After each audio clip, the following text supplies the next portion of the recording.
하나님 말씀 함께 봅니다. 함께 보실 하나님 말씀은 누가복음 2장 39절에서 52절 말씀입니다.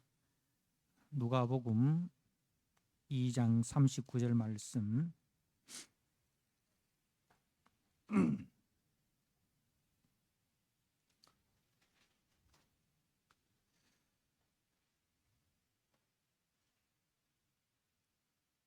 주신 말씀을 봉독드립니다. 39절입니다. 주의 율법을 따라 모든 일을 마치고 갈릴리로 돌아가 온 동네 나사렛에 이르니라. 아기가 자라며 강하여지고 지혜가 충만하여 하나님의 은혜가 그의 위에 있더라.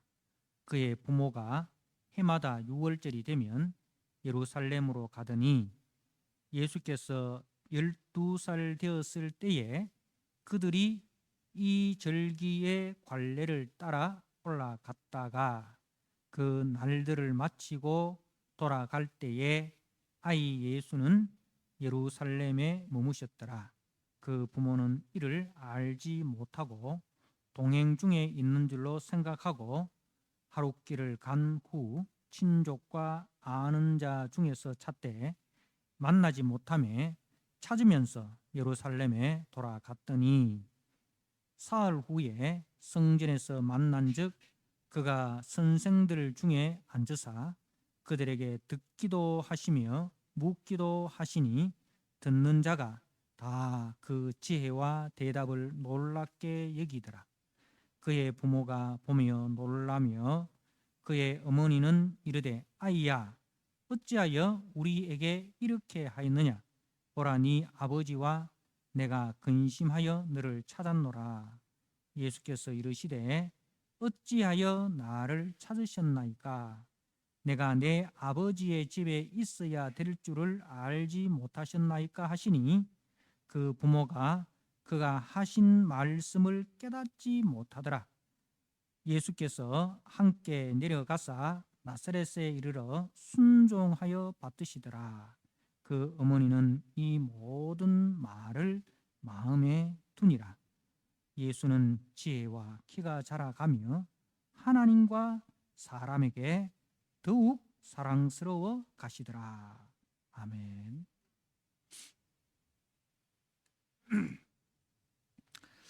오늘 누가복음 2장 39절에서 52절 말씀, 하나님과 사람에게 라는 제목으로 주신 말씀을 함께 나누고자 합니다. 오늘 52절에 보니까 예수는 지혜와 키가 자라가며 하나님과 사람에게 더욱 사랑스러워 가시더라 라고 하셨습니다. 오늘 39절에 이제 주의 율법을 따라 모든 일을 마치고 갈릴리로 돌아가 본 동네 나사렛에 이르니라. 이렇게 이제 우리가 누가복음 1장에서 이제 세례 요한의 출생 고지, 그리고 또 예수님의 출생 고지를 가브리엘 천사가 이제 전합니다. 그죠?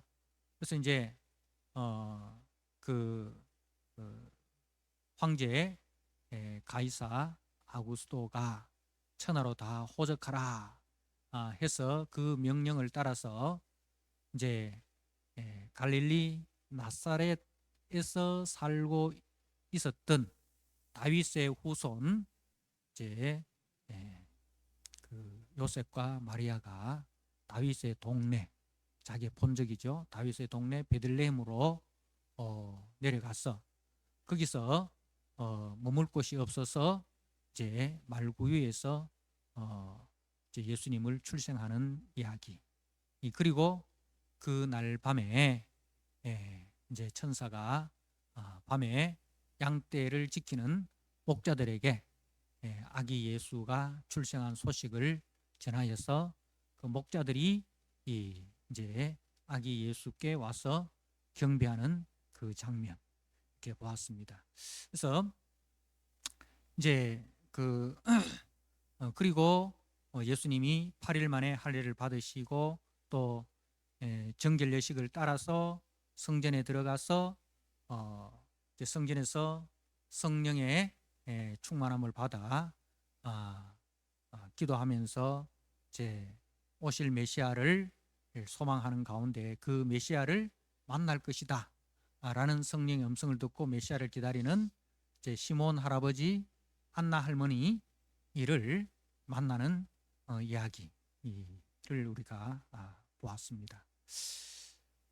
그리고 이제 그 마태복음하고 이렇게 마태복음과 연결을 시키면 이제 그 동방 박사들 이야기가 나오잖아요. 누가복음은 나오지 않는데 동방 박사들이 이제 별을 보고 아기 예수께 경배하기 위하여 이스라엘 땅으로 이렇게 와서 이제 예루살렘에 그 헤롯의 궁전에 들어갑니다. 그죠?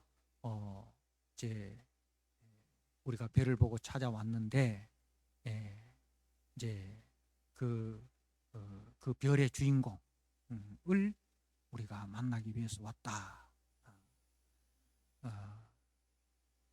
그 소식이 이제 전해지자 예루살렘 성이 소동합니다. 그죠?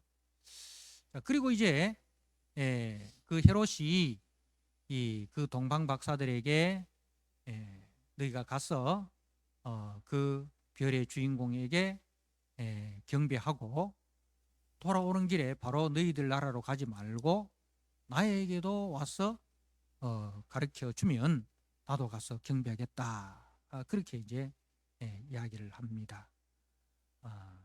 그런데 그 동방 박사들에게 이제 천사가 나타나서 하는 말이 헤롯에게로 돌아가지 말고 바로 너희들 나라로 돌아가라. 이렇게 해서 이제 동방 박사들이 헤롯의 궁에 들리지 않고 바로 자기 나라로 돌아가 버립니다. 이제 헤롯이 이 동방 박사들을 기다리다가 오지 않으니까 내가 속았다 는 것을 알고 그 베들레헴 그 지경에 2살 이하의 남자 아이들을 다 죽여라. 그렇게 명령을 내립니다. 그죠? 그 명령이 내려지자 이제 또 천사가 예수님의 육신의 부모에게 이제 그 헤롯을 피해서 애굽으로 내려가라. 그렇게 이야기를 합니다. 그러니까 2살 이하의 아이들 다 죽이라는 것을 보니 그 예수님이 그 예수님과 예수님의 부모가 베들레헴에서 2년 정도 머물렀다는 것을 우리가 알 수 있잖아요. 그죠? 최소한 2년 정도는 머물렀다. 그리고 이제 2년 정도 머물다가 어디로 내려갑니까? 애굽으로 내려갑니다. 그죠? 애굽에 머물다가 그 헤롯이 죽었다는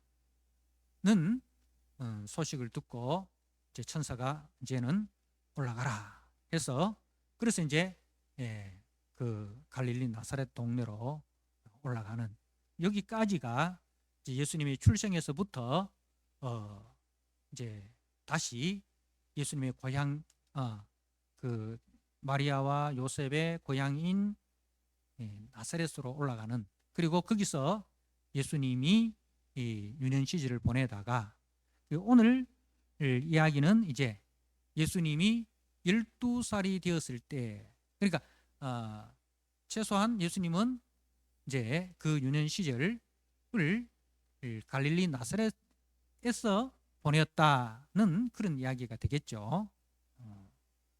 그리고 이제 12살이 되었을 때에 그의 부모가 해마다 6월절이 되면 예루살렘으로 가더니 그러니까 이제 출애굽기에 보면 이스라엘 백성들이 애굽에서 나올 때 그 결정적인 사건이 6월절 사건입니다. 그죠? 그 6월절 사건을 통해서 이제 이스라엘이 애굽에서 구원함을 받아 나오게 되는데 그때 하나님의 말씀이 이 유월절을 대대로 지켜라라고 합니다. 대대로 지켜라. 그래서 이제 그 유월절을 이제 예수님의 육신의 부모가 해마다 유월절이 되면 예루살렘으로 갔더니 아주 신실한 그 말씀의 순종자인 것을 우리가 알 수가 있습니다. 자, 이제 그 39절에 그의 율법을 따라 모든 일을 마치고 갈릴리로 돌아가 본 동네 나사렛에 이르니라는 이야기를 제가 말씀을 드렸고, 그러니까 이제 그 오늘 39절 말씀만 보면 예수님이 이제 정결 예식을 마치고 바로 그 예루살렘에서 갈릴리 나사렛으로 가신 것처럼 보여지지만 마태복음 말씀과 종합해서 살펴보면 이제 최소한 2년 정도 베들레헴에 계시다가 애굽으로 가셨다가 다시 이제 헤롯이 죽은 후에 갈릴리 나사렛으로 가신 것으로 우리가 이제 종합해서 이제 알 수가 있는 거예요. 그러니까 동방 박사들이 아기 예수께 경배한 것이 예수님이 태어나자마자 한 것이 아니라 최소한 예수님이 한 2살 정도 되었을 때, 그죠? 그렇게 우리가 유추해 볼 수가 있는 것입니다. 그러니까 이제 동방 박사들이 어떤 우리가 이제 성화를 보면 그 동방 박사들이 이 경배를 하는데 아기 예수가 그야말로 갓 태어난 아기 예수로 그려져 있는 것은 성경적으로 볼 때 그건 조금 잘못된 그림이다. 최소한 그때는 예수님이 한 2살 정도 그죠? 되었을 것이다. 그렇게 우리가 볼 수가 있는 거예요. 그러면 40절에 아기가 자라며 강하여지고 지혜가 충만하며 하나님의 은혜가 그의 위에 있더라. 이제 이것은 예수님의 그 인성을 이야기하는 거죠. 그러니까 이제 우리가 오늘 이 본문을 통해서 예수님의 인성과 신성을 이제 우리가 보게 됩니다. 예수님에게 있어서 특별한 것은 예수님은 하나님이시지만 그에게는 참 사람으로 이 땅에 오셨다라는 사실. 그래서 예수님은 인성과 신성을 같이 갖고 계셨는데 그 인성과 신성이 충돌함이 없이 완전한 하나님이면서 완전한 사람으로 존재하셨다는 거죠. 그 신성은 이제 변하지 않지 않습니까? 그러나 인성은 자라나는 거잖아요. 그죠? 자라나는 거예요.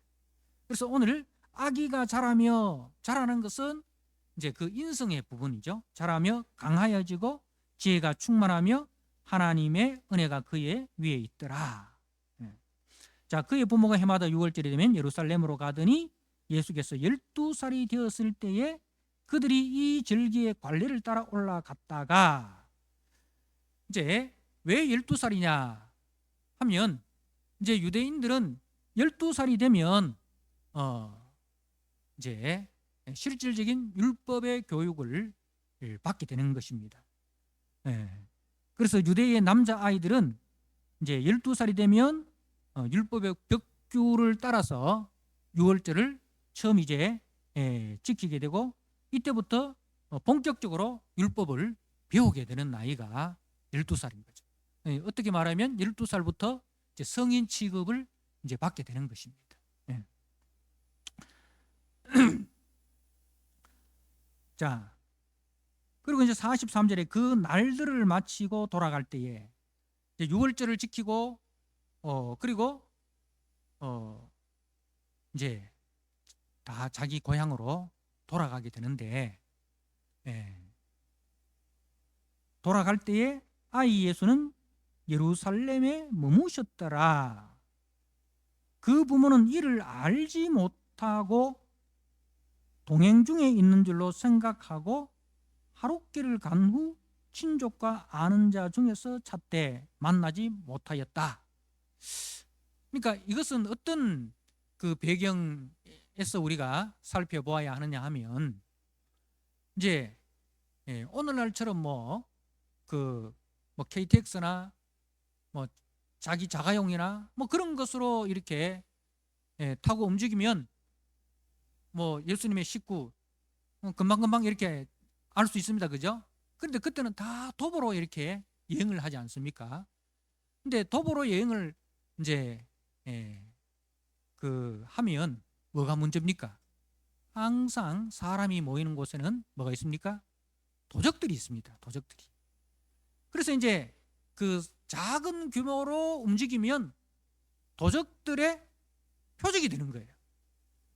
그래서 이제 이 명절을 지키러 6월절이나 오순절이나 그 수장절이나 이런 이제 그 큰 절기를 지키러 갈 때는 가족 단위로 움직이는 것이 아니라 그 마을 단위로 친족들, 그때는 거의 시족 사회니까 친족들 중심으로 마을 단위로 대규모로 이렇게 이동을 하는 거예요.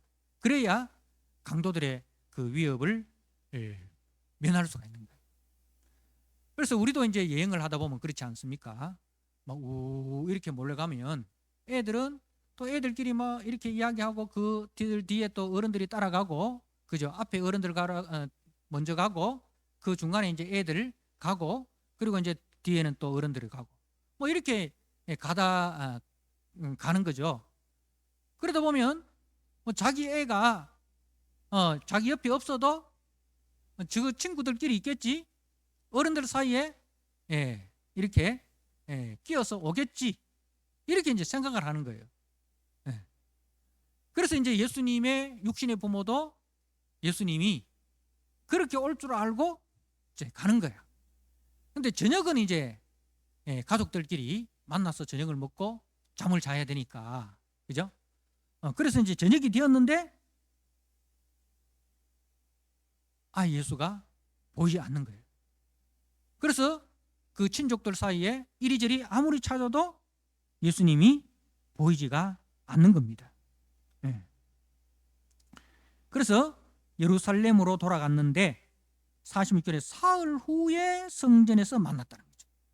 하룻길을 걸어왔는데 돌아가는 길은 얼마나 걸렸습니까? 사흘길이 걸렸죠. 사흘 후에라는 이 말이, 그러니까 이제 그 올라갈 때는 이제 그냥 올라가는 거지만 내려올 때는 찾으면서 놀아야 되잖아요, 그죠? 혹시 길에서 낙오된 건 아닌가, 뭐 이런저런 생각을 가질 수 있지 않습니까? 우리가 애들 키워다 보면 한두 번씩은 다 애들을 잃어버린 그런 경험들이 있잖아요, 그죠? 애들 잃어버린 경험들 정말 아찔한 순간이잖아요. 그래서 찾을 때는 온 구석구석을 이렇게 다 있을 만한 곳은 다 찾아보잖아요. 그렇게 해서 이제 찾았다는 거예요. 그래서 사흘이 걸린 거예요. 사흘 후에 어디서 만났냐면 성전에서 만났습니다. 성전에서 만났는데 그가 선생들 중에 앉으사 그들에게 듣기도 하시며 묻기도 하시니, 그러니까 예수님이 예루살렘에 남아 있었던 것은 계획적인 거예요? 아니면은 뭐 낙오된 거예요? 계획적인 거예요. 예수님의 계획적인 거예요. 남아 예루살렘에 머무셨더라, 이 말은 예수님께서 예루살렘에 머무고자 하시는 의지를 가지고 머무실 거예요. 그래서 거기서 이제 선생들 중에 앉으사 그들에게 듣기도 하시며 묻기도 하시니 듣는 자가 다 그 지혜와 대답을 놀랍게 여기더라. 자, 이 말씀은 예수님의 신성을 이야기하는데, 예수님이 이제 선생들이라는 것은 보통 선생이 아닌 거예요. 이 6월절에는 누가 올라오느냐면 네노라 하는 랍비들이 다 올라오는 거예요. 네노라 하는 랍비들이, 그야말로 세계적인 그 석학들이, 율법의 석학들이 다 모여가지고 그 말씀을 가지고 공개적으로 토의하고 또 이렇게 회의를 하고 그렇게 하는 그야말로 세계적인 세미나라고 이렇게 생각을 뭐 학술 대회 뭐 우리로 치면 뭐 그런 이제 그거예요.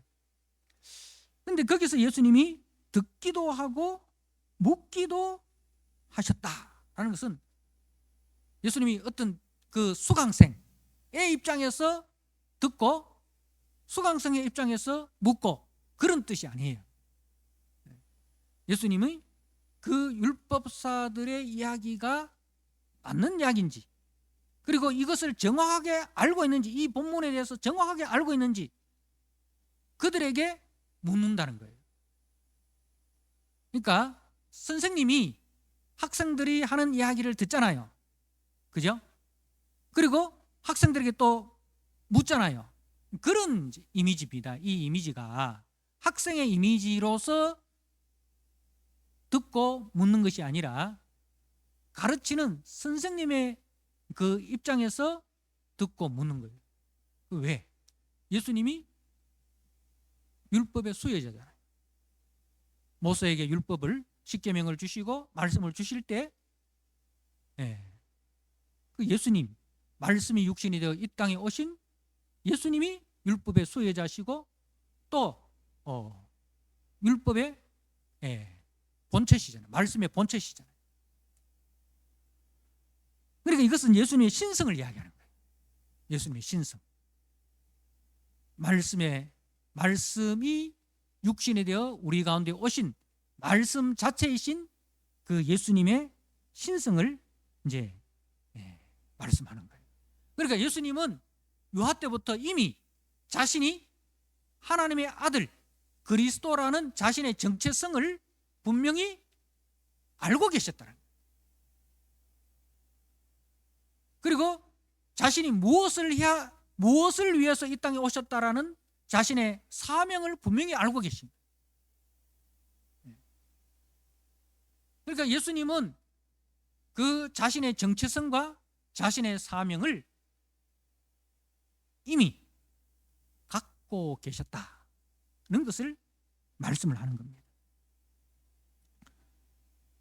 그래서 듣는 자가 다 그 지혜와 대답을 놀랍게 여기더라. 이건 사람의 지혜로서는 나올 수 없는 그런 지혜라는 거예요.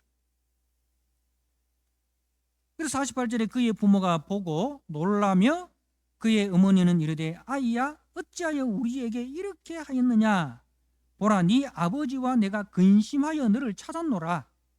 예수께서 이르시되 어찌하여 나를 찾으셨나이까 내가 내 아버지 집에 있어야 될 줄을 알지 못하셨나이까. 자, 예수님은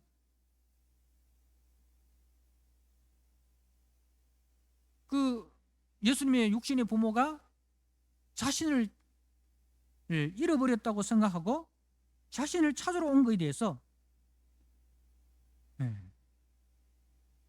오히려 책망하시는 거예요. 마리아가 예수님을 책망하는데 오히려 예수님이 내가 내 아버지의 집에 있어야 될 줄을 몰랐습니까? 내가 누구인 줄 몰랐습니까? 그 이야기인 거잖아요.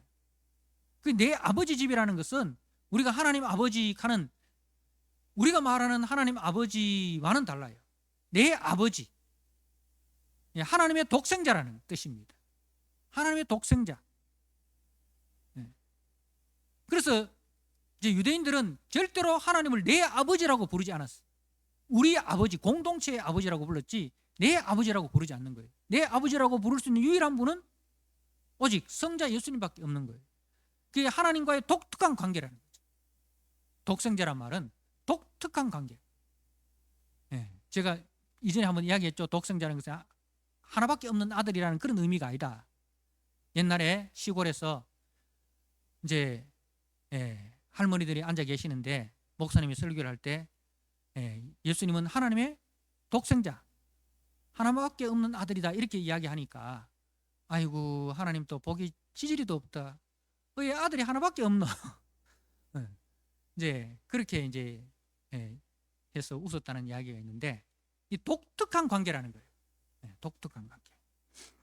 그래서 내 아버지라는 것은 성부와 동등하심을 이야기하는 겁니다. 우리가 빌립보서 2장 6절 말씀에 보면 뭐라고 되어 있습니까?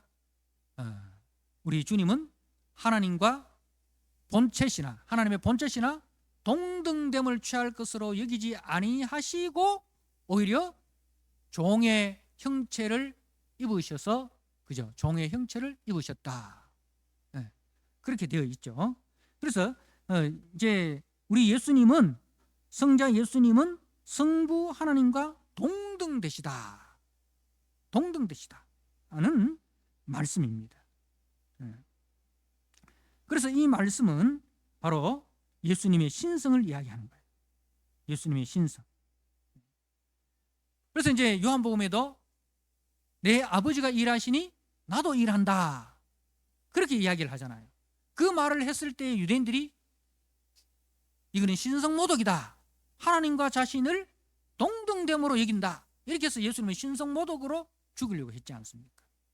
그게 하나님이 하는 일을 내가 한다는 거죠. 하나님이 하는 일은 누구만이 할 수 있습니까? 하나님만이 할 수 있는데 하나님이 하는 일을 나도 한다니까 그 말은 뭡니까? 하나님과 동등이라는 거예요.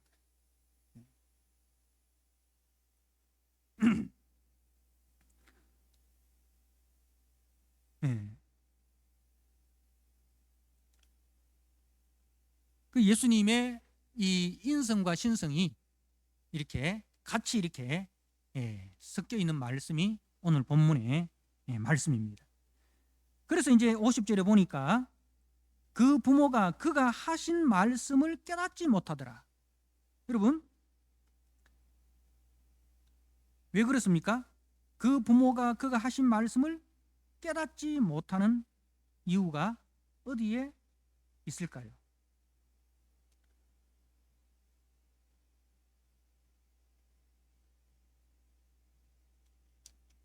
말씀을 잊어버렸어요. 12년 전에 받은 말씀을 잊어버렸어요. 12년 전에 천사 가브리엘이 마리아에게 그 수태고제를 하지 않습니까? 자, 말씀을 한번 보십시오. 35절, 1장 35절에 천사가 대답하여 이르되 성령이 네게 임하시고 지극히 높으신 이의 능력이 너를 덮으시리니 이러므로 나실 바 거룩한 이는 하나님의 아들이라 일컬어지리라.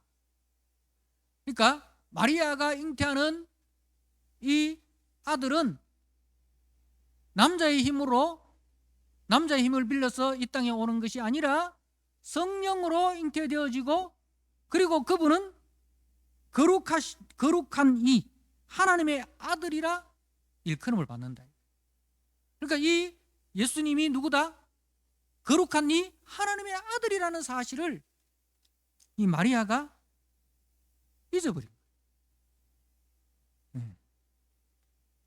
그리고 이제 우리가 그 시몬과 또 안나의 그 이야기, 이들을 통해서 이제 예수님이 그냥 사람이 아니라 하나님이라는 사실을 이제 분명히 말씀을 했습니다. 그죠? 그러니까 말씀을 잊어버리면 쓸데없는 걱정을 하는 거예요. 말씀이 마음에 있지 않으면 하지 않아도 될 근심과 걱정을 하게 되는 것입니다. 그 우리가 예수를 믿으면서 많은 근심을 하잖아요. 그런데 그 근심과 염려가 언제 옵니까? 우리 속에 말씀이 있지 않을 때, 우리 속에 하나님의 은혜와 성령으로 충만하지 않고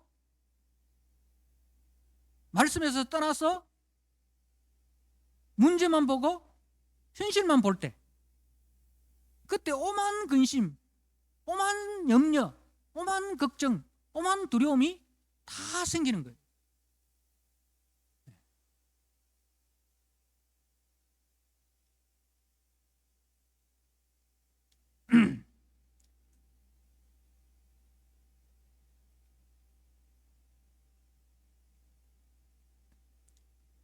자, 51절 말씀에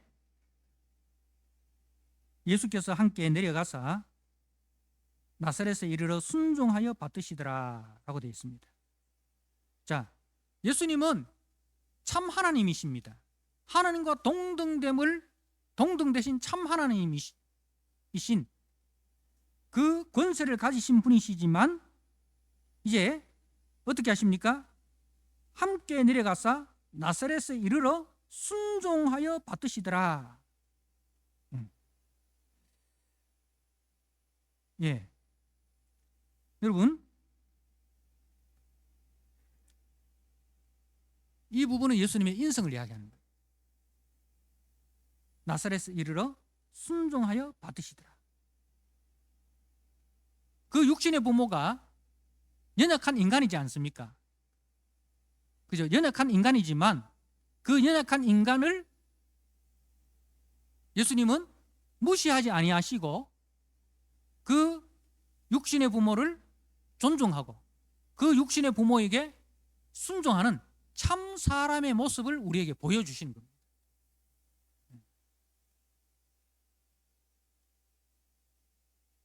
경배와 승김을 저들로부터 받으셔야 할 하나님이시지만 그러나 참 사람으로 사람이 지켜야 할 마땅한 도리를 다하여 그 육신의 부모에게 순종하셨다는 말씀입니다. 그리고 그 어머니는 이 모든 말을 마음에 두니라라고 되어 있어요. 여러분, 그 모친 마리아의 장점이 뭐냐면 지금은 이해할 수 없고 지금은 받아들일 수 없는 말씀일지라도 그 말씀을 마음에 담아두는 겁니다. 마음에 담아두는 겁니다. 자, 여러분, 이 예수님의 유아기 때의 이야기를 누가가 누구로부터 들었을까요? 이 누가복음 1장에 보면 누가는 정말 신실한 역사학자입니다. 1장 1절에 우리 중에 이루어진 사실에 대하여 처음부터 목격자와 말씀에 일꾼된 자들이 전하여 준 그대로 내력을 저술하려고 붓을 든 사람이 많은지라 그 모든 일을 근원부터 자세히 미루어 살핀 나도라고 되어 있어요. 그래서 이 누가는 역사학자의 그 관점에서 그죠? 그 역사적 예수님의 역사적 그 사료들을 자세하게 수집했다 이거예요. 그때는 대부분 이제 구전으로 전해지지 않습니까?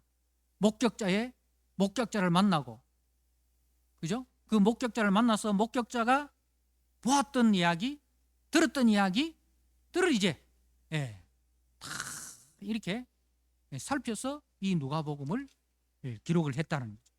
그래서 이런 예수님의 유아 때의 그 이야기들을 바로 이 마리아로부터 이제 전해받은 거죠. 여러분, 우리가 예수를 믿으면서 예수님이 하신 말씀과 또 예수님의 행동들을 우리가 다 이해하지 못할 때가 있어요. 성경을 읽을 때, 그죠? 정말 이것이 사실일까? 그래, 다 이해하지 못한다고 해서 우리가 어떻게 하면 됩니까? 이건 내가 이해하지 못하기 때문에 이건 거짓이야. 이렇게 하면 됩니까? 안 됩니까? 안 되죠.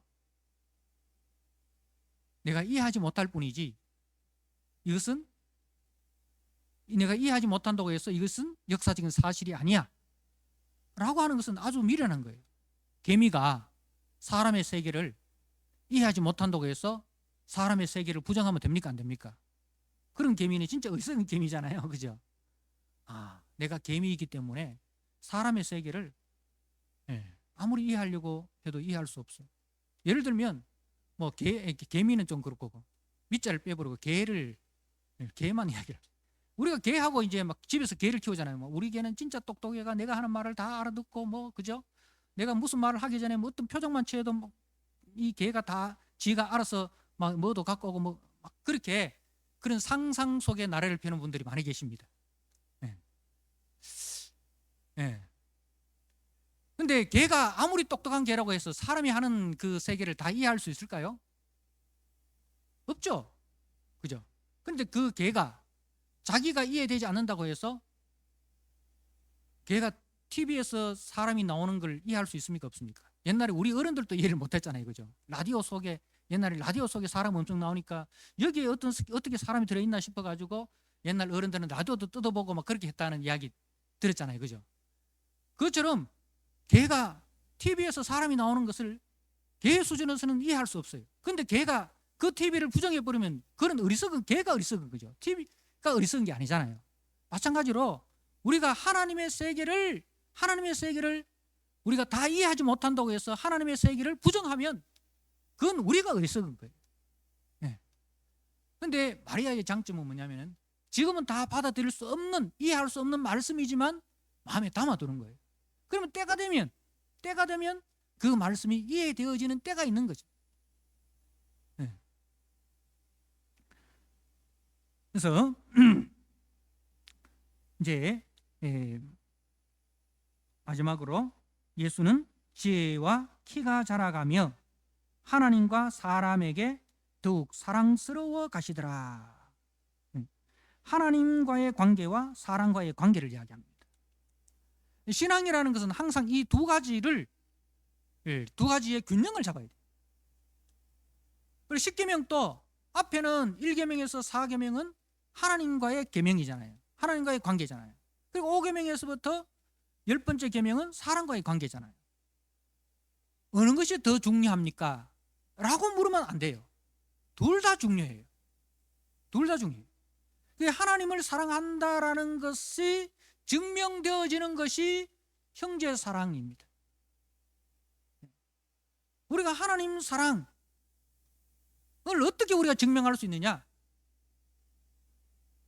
눈에 보이는 형제를 사랑하면 그것을 볼 때에 이 사람은 눈에 보이지 않는 하나님을 사랑하는구나 이렇게 알 수 있는 거예요.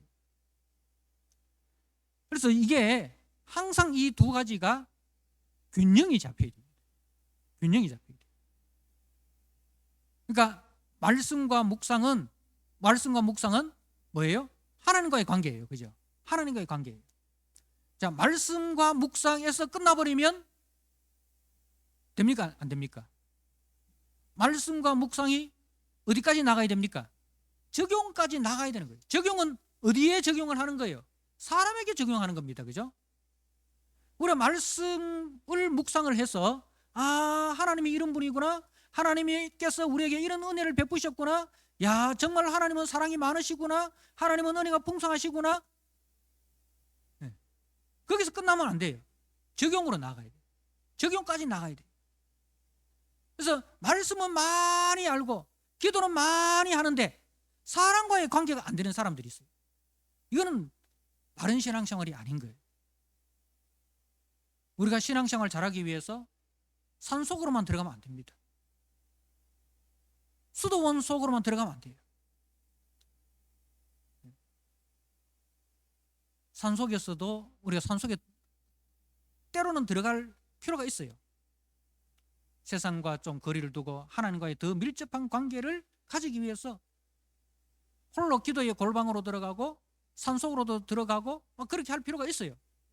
그러나 그것이 한 번, 두 번 이렇게 있어야지 산속에 들어가서 나오지 않고 산속에서만 살면 됩니까? 안 됩니까? 안 돼요. 나와야 돼요. 우리 성경에 보면 엘리야가 막 그 세상에서 활동하다 지쳐가지고 광야 속으로 들어가지 않습니까? 그런데 하나님께서 그 엘리야에게 은혜를 부어주시잖아요. 그죠? 먹을 것도 주시고 잠도 재우시고 그리고 다시 이제 사명을 주셔서 다시 세상으로 나아가게 하십니다. 그래서 항상 이 두 가지가 균형이 되어야 됩니다. 하나님과의 관계가 바르게 되면 사람과의 관계도 더 풍성해져야 됩니다. 그리고 또 어떤 사람은 말씀과 기도는 없이 계속해서 세상 속에서 뭐 계속 하려고 하는 거예요. 그러다 보면 그건 뭐가 되느냐? 신앙생활이 아니라 그거는 뭐가 되느냐 하면은 뭐 환경운동, 시민운동 이런 거하고 다를 바가 없어져 버린 거예요. 말씀과 기도 없이 하면 그런 환경운동가들이 하는 일이나 시민운동가들이 하는 일이나 교회가 하는 일이나 똑같아지는 거예요. 그거는 달라야 됩니다. 우리가 그들이 하는 환경운동가나 시민운동가들이 하는 일이 하는 모습은 같아 보여도 우리 속에는 항상 거기에 목적이 있는 것이 아니라 그 일을 통해서 하나님께 영광이 되는 거야. 하나님의 이름이 나타나는가. 그런데 환경운동가들이나 시민운동 하시는 분들은 그 일을 통해서 하나님이 영광 받으시는가 이런 것은 자기들은 생각 안 하잖아요. 그죠? 세상이 얼마나 좀 더 밝아지느냐 뭐 거기에는 관심이 있지만 그러나 우리는 세상이 밝아지고 그것도 좋지만 그것보다도 이것이 하나님께 영광이 되느냐, 그죠? 거기로 나아가야 됩니다. 네. 예수님의 그 신성과 인성이 그게 충돌 없이 하나로 나타나듯이 우리에게 있어서도 하나님과의 관계, 사람과의 관계가 충돌하지 않고 하나로 신앙이라는 이름 안에서 하나로 나타나야 된다는 겁니다. 네. 예수는 지혜와 키가 자라가며 자라가는 것.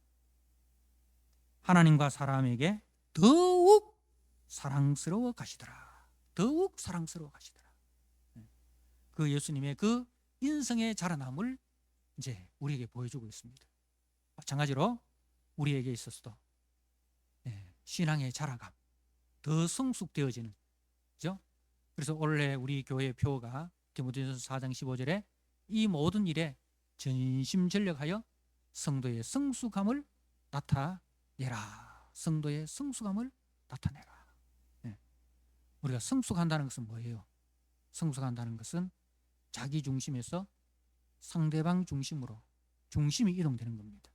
자기 입장만 고집하던 사람이 이제는 자기 입장을 내려놓고 상대방의 입장을 들어줄 줄 아는 사람, 상대방의 입장에 서 줄 줄 아는 사람, 그죠? 상대방을 배려하고 상대방을 존중해 주는, 그게 이제 성숙한 거죠. 우리가 그걸 철들었다 하잖아요. 철들었다 할 때 부모님이 우리 애들 보고 철들었다 할 때는 어떤 거예요? 애들은 처음에 자기 주장만 하잖아요. 엄마 저 장난감 사줘. 그거 안 사주면은 그 장난감 가게 앞에서 들러보가 안 일어나잖아요. 부모가 지금 부도가 나가지고 내일 먹을 때거리도 없는데 그게 이제 애들은 그걸 모르잖아요. 부모가 지금 어떤 형편에 있는지, 부모가 지금 아파가지고 병원에 갈 돈이 없어가지고 죽느냐 사느냐 이런 형편에 있는데 자녀들은 그 어린 아이는 거기에 대해서 관심이 없어. 몰라. 부모가 얼마나 지금 심각하고 어려운 형편이 있는지 모르고 그냥 눈앞에 있는 지가 소유해야 되는 장난감만 보이는 거예요. 그래서 그 장난감 가게를 지나가다가 둘러봐가지고 이리 구불고 저리 구불고 하는 거예요. 그러던 애가 어느 순간에 부모님의 입장을 생각해. 쥐가 용돈을 아껴가지고 부모님 생신도 챙겨주고 어버이날 선물도 사주면서 엄마 아버지 저를 위해서 지금까지 고생한 거 감사합니다. 뭐 이렇게 작은 선물을 사가지고 갖고 옵니다. 그걸 보고 부모님 마음은 그 선물이 기쁜 것이 아니라 이놈이 철이 들었구나. 이제 부모 입장에서 생각할 줄 알게 되었구나. 그죠? 그게 성숙함입니다.